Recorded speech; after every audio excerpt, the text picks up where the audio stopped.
Assalamualaikum warahmatullahi wabarakatuh. Berjumpa kembali dengan Pak Uda dalam sesi pembelajaran virtual secara tatap muka, secara virtual.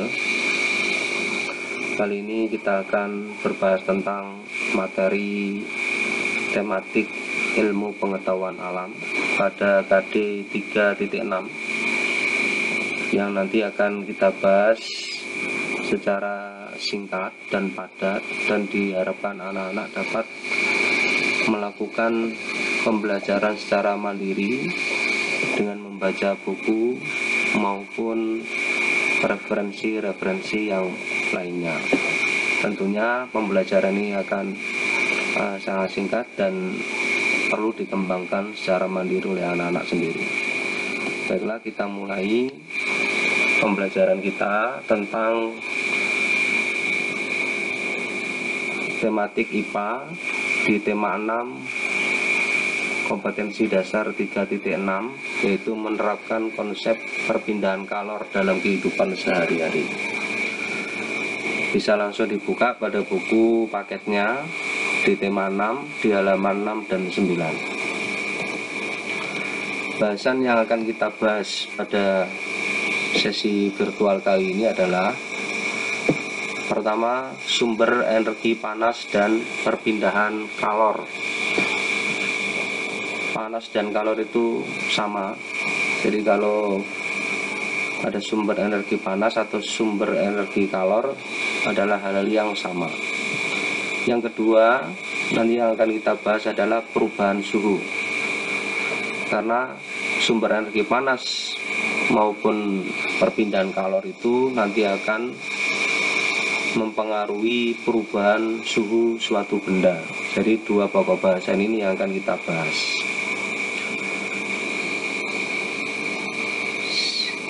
Sehari-hari ya, tentunya kita akan merasakan,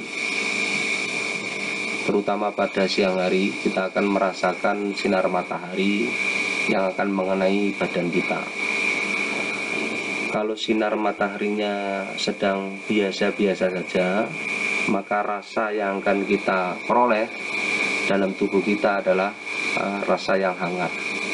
Tetapi ketika sinar matahari itu terlalu panas, maka kita juga akan merasakan suhu tubuh kita akan sangat panas. Sehingga sinar matahari yang mengenai badan kita itu akan memberikan rasa hangat hingga panas. Panas merupakan sumber energi yang ada di lingkungan sekitar. Bahkan ada pembangkit listrik yang diperoleh dari sumber panas.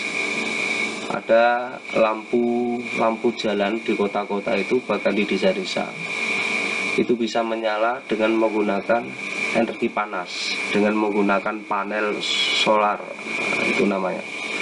Jadi ketika siang hari panel itu menyerap panas yang dihasilkan oleh sinar matahari, kemudian disimpan melalui media penyimpanan api.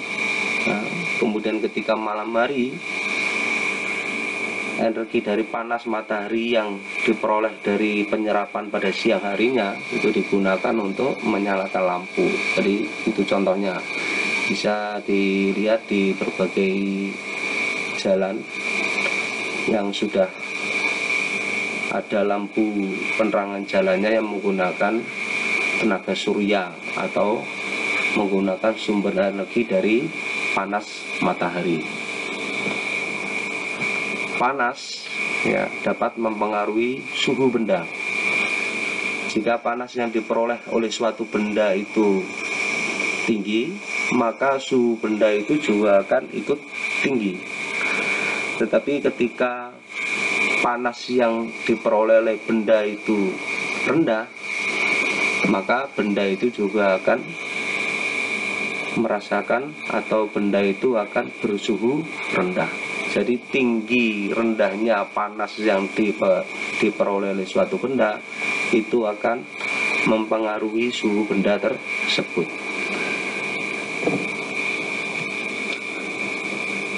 Kita ketahui bahwa dalam rangka mengukur panas suatu benda atau badan kita mengenal yang istilah termometer. Jadi alat untuk mengukur panas itu adalah termometer. Sementara pada akhir-akhir ini yang sangat tren adalah karena memang masa-masa COVID atau pandemi corona virus disease 19, kita sering mengenal dengan istilah termogan. Mengapa kok termogan bukan termometer? Sebetulnya yang digunakan itu adalah termometer, hanya saja jenisnya berbeda, seperti pistol atau tembak, sehingga dianggap sebagai termogan. Termo itu alat untuk mengukur panasnya, gunnya itu seperti bedil, jadi lebih dikenal dengan istilah termogan. Padahal kalau istilah ilmiahnya bahwa alat untuk mengukur panas itu adalah termometer. Energi panas dapat diperoleh dari berbagai sumber, yaitu matahari, api, listrik, serta gesekan benda.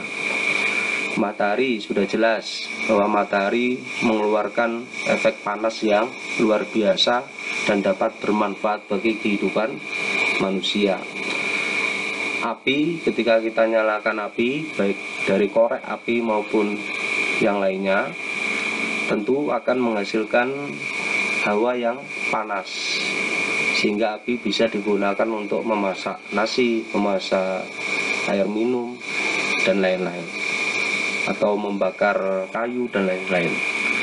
Listrik ini juga bisa menghasilkan energi panas apabila listrik ini dikombinasikan dengan alat-alat yang bisa mengubah dari aliran listrik itu menjadi panas, seperti setrika, kemudian solder, dan lain-lain. Alat-alat tersebut menggunakan prinsip atau bisa mengubah dari sumber listrik menjadi panas. Kemudian serta gesekan benda-benda yang ada di sekitar kita, apabila kita gesekkan secara terus-menerus, maka benda-benda tersebut akan mengeluarkan hawa panas. Contoh kecil aja, ketika kedua tangan kita ini kita gesekkan secara bersama-sama dan terus-menerus, maka akan keluarlah hawa panas. Maka ketika orang itu dalam keadaan kedinginan, kemudian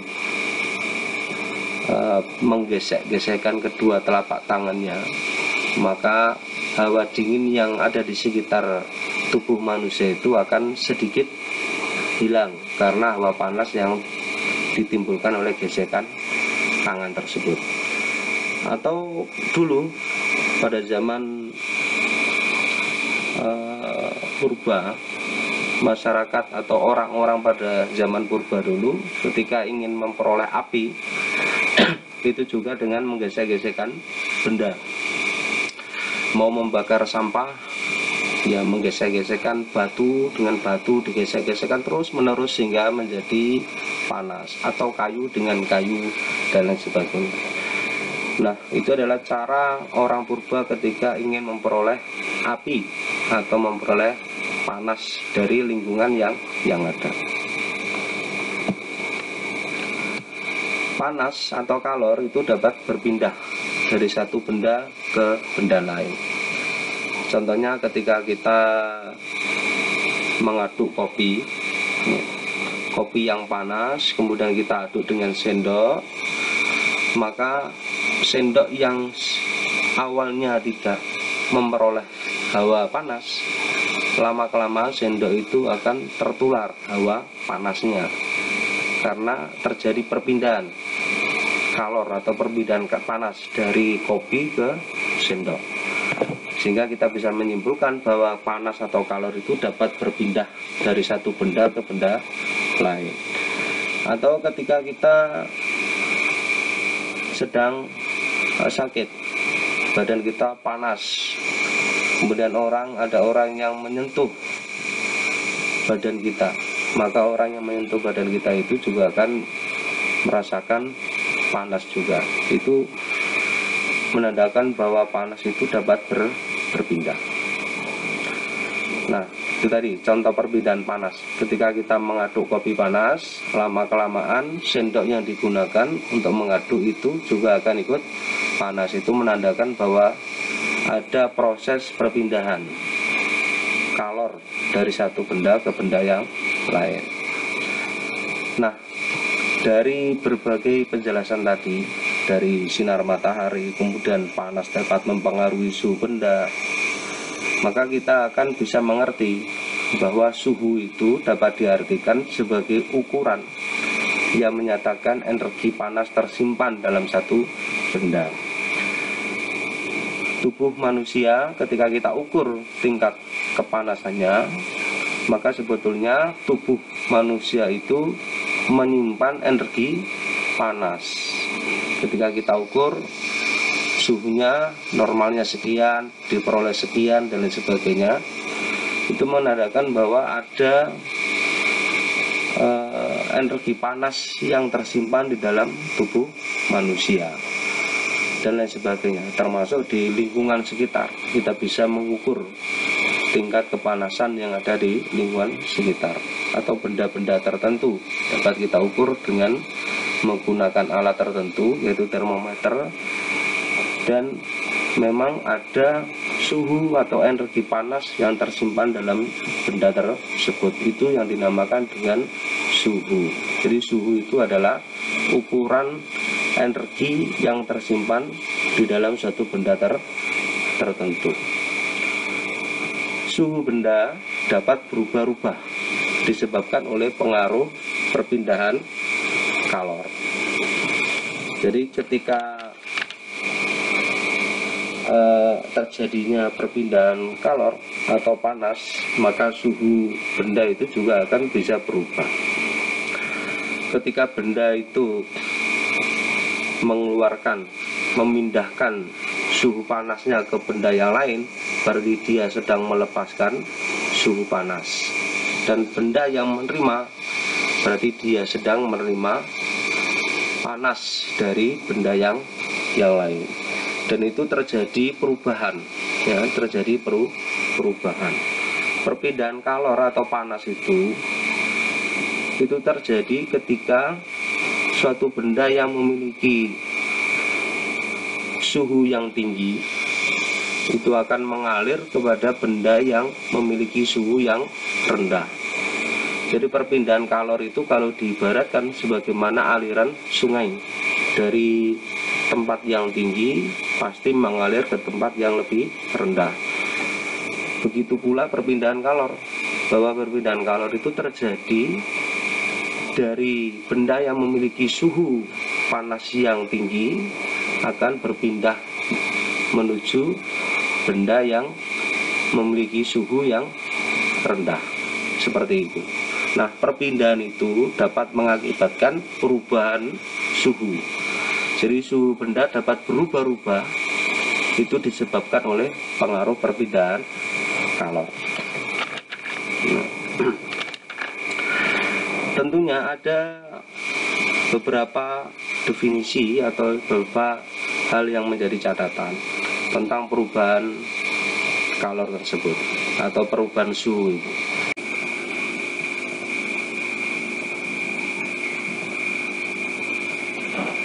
Jadi ada dua hal yang harus dipahami oleh anak-anak, yaitu tentang perubahan suhu tadi. Yaitu ada istilah penerimaan kalor, dan yang kedua adalah istilah pelepasan kalor.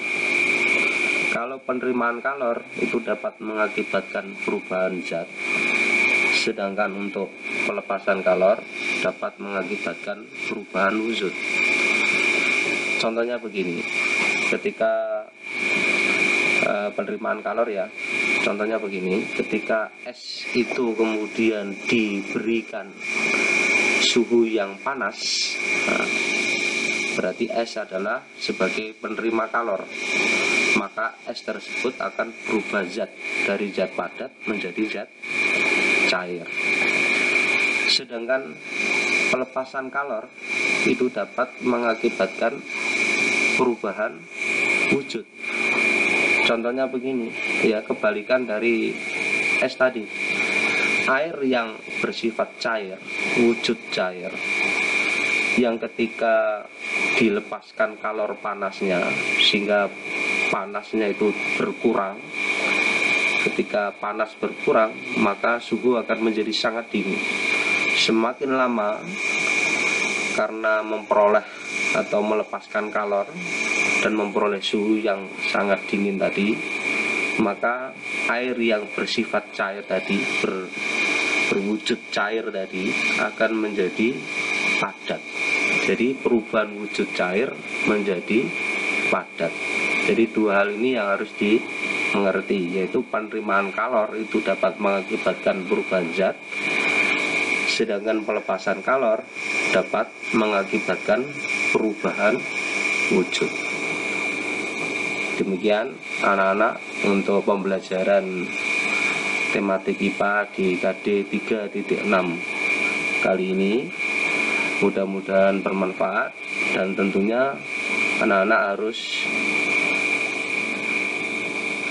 membekali diri atau belajar secara mandiri dengan mengerjakan dan menyelesaikan tugas-tugas yang nantinya akan Auda berikan.